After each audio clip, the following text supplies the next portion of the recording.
Okay, let's unpack this. We've got some really fascinating material here about metabolic balance, and specifically some quite groundbreaking research from Wroclaw Medical University in Poland. So today we're doing a deep dive into these sources to understand, well, the silent chemical battles our bodies are constantly fighting. Indeed. And as you noted, the focus here is really how a surprisingly simple measurement can act as a crucial early warning. We're talking about chronic kidney disease progression. Right. And this comes from a specific study co-authored by Dr. Tomasz Gubiowski and his team, published in Scientific Reports.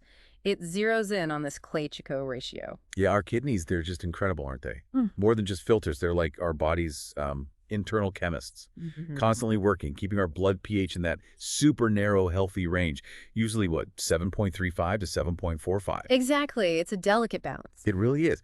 But with chronic kidney disease, or CKD, uh, a lot of patients face this sort of silent epidemic, right? Metabolic acidosis. That's correct. The blood becomes too acidic. And that slowly starts disrupting things. Heart function, muscles. Yes, because the kidneys just aren't removing acid effectively anymore. It builds up. Okay. And what's really interesting here, particularly in advanced CKD, is this clear pattern that emerges.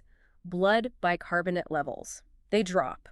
Okay. And at the same time, chloride concentration rises.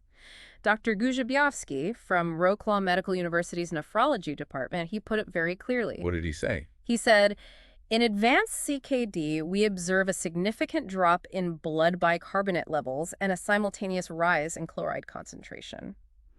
And crucially, this shift is not coincidental. It reflects impaired renal excretory function. So basically, the kidneys aren't doing their job cleaning house and balancing acids. That's the bottom line. Precisely, and that's what led these researchers in Wroclaw to look at chloride and bicarbonate, these two key players, a bit differently. Okay. They proposed this new indicator, the chloride-chloro ratio. Ah, so like a seesaw. Yeah. The balance, or maybe the imbalance between these two tells you more than just looking at one. Exactly. It's the relationship between them. And when they tested it, this ratio turned out to be remarkably insightful. How so?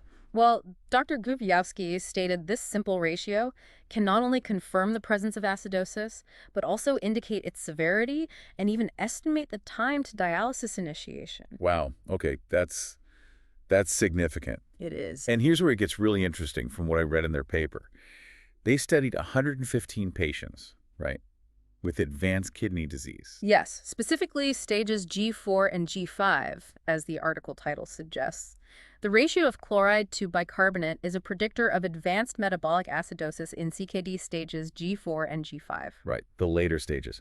And they found if this Clansko-Ear ratio goes over a specific number, 6.22, That was their identified cutoff. there's an 87% probability that patient already has advanced metabolic acidosis. 87%. It's a very strong indicator. And even more striking, those patients, they started dialysis on average 45 days earlier. 45 days sooner. It suggests the ratio picks up on a more rapid progression. And the best part really is that chloride and bicarbonate, they're already measured, aren't they, in standard blood tests? Absolutely. That's the real power here. It's simplicity and accessibility. It's information we mostly already have. Right.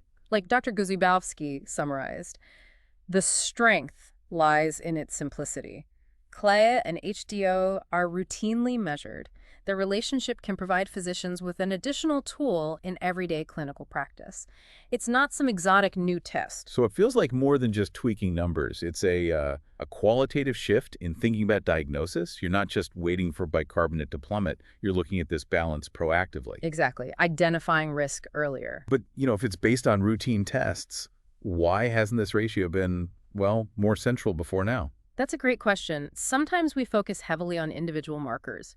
This research really emphasizes looking at the relationship, and it acts as this potential early warning. Even earlier than stages G4 and G5. That's what the authors suggest. They propose evaluating it back in CKD stage G3, the moderate stage. Why G3? Because that's where subclinical acidosis can start doing damage quietly, even if bicarbonate levels look, pretty normal on the surface. So hidden damage. Potentially. Dr. Guzhiwowski specifically mentioned studying G3 patients could help spot those at higher risk of progressing faster, perhaps because of more advanced tubular dysfunction. Meaning the kidney's fine-filtering tubes are struggling earlier than we thought. That's the implication. And catching it earlier could allow for gentler interventions, maybe even just dietary changes. Like adding more fruits and vegetables, as they sometimes suggest for acidosis. That kind of approach, yes. Less aggressive than later stage treatments. Okay, so summing this up, this deep dive into the cholesterol-air ratio really gives us a new lens, a new way to read our body's chemical balance sheet, especially with kidney health.